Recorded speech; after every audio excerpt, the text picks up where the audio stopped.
morning children. How are you all? I hope you all are fine.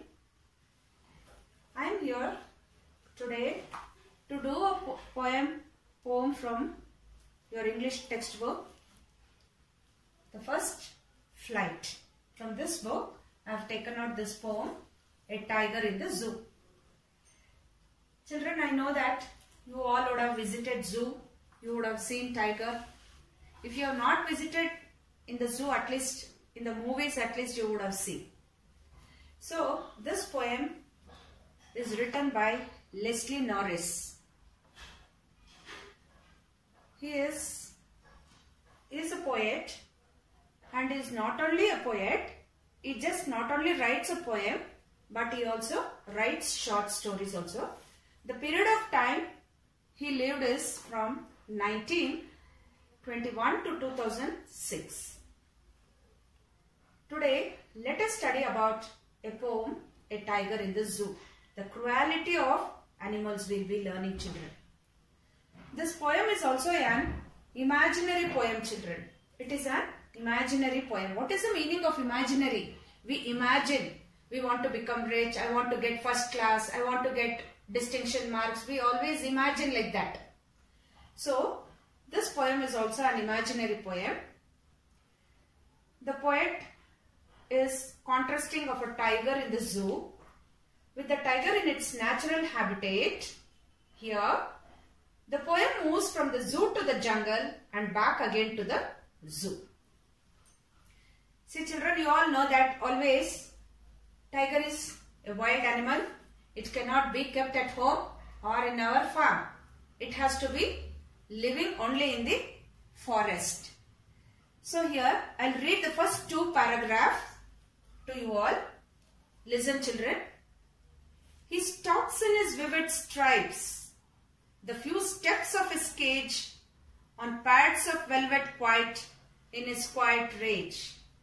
He should be lurking in shadow, sliding through long grass near the water hole where plump deer pass.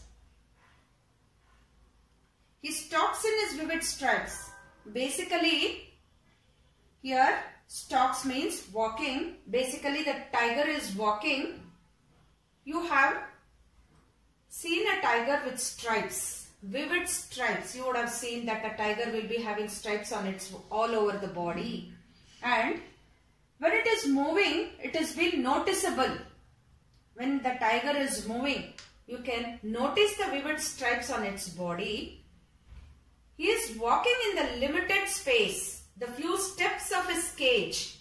With only a limited space, here the tiger will be in the cage, a very small place. He has to be moving inside that cage only. In the limited space and inside the cage. The few steps of his cage, the second line here children, the few steps of his cage. As I told you, the space here is very limited. In that space, he is moving forward. On pads of velvet white. The paws of the tiger is so soft, and with that paws, he is moving around silently. He is moving around the cage very quietly and silently he is moving. In his quiet rage. Quiet rage means here anger.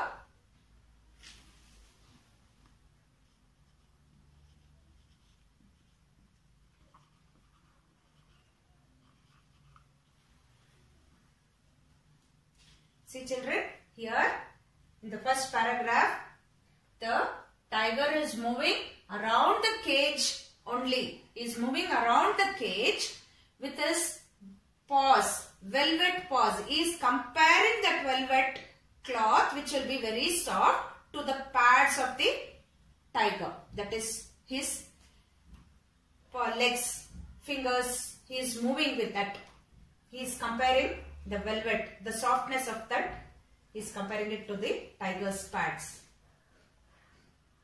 So in the second paragraph, he should be lurking in shadow. Lurking means hidden children. He should be lurking in shadow. Here he is speaking about the contrast the tiger in the zoo and the tiger in the jungle. That is natural habitats, children. You know, children, the cage is not a proper place for the tiger to live. You all know that this is not a proper place to live. Where it is proper place is the forest. Where it has to live is the forest. So what happened usually, the tiger moving and looking at the shadows, the tiger will be, basically he will be moving around in the forest here. Sliding through long grass. Sliding means able to move smoothly along the surface. That is, he will be moving around the forest slowly. He will be moving there. Near the water hole, the tiger hides near the place where the pond will be there in the forest, where all the animals will come to drink water over there. He hides behind there on the bushes. Obviously, the animals in the jungle will come here to drink water in the night times or in the daytime also. When it is hunting for the prey, it may come over there. The tiger will be thinking that he will get his prey over there. He will think that this is an imaginary poem, children.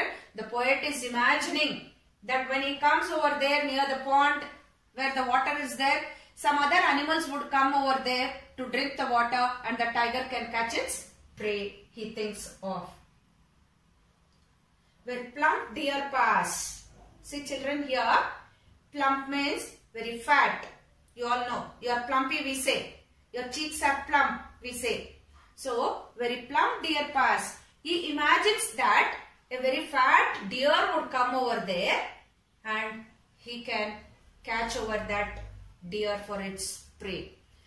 Children, here in the first paragraph, the tiger is moving around the cage only, around the cage. In the second paragraph, he moves in the forest. See, this is in the cage and this is moving around the forest.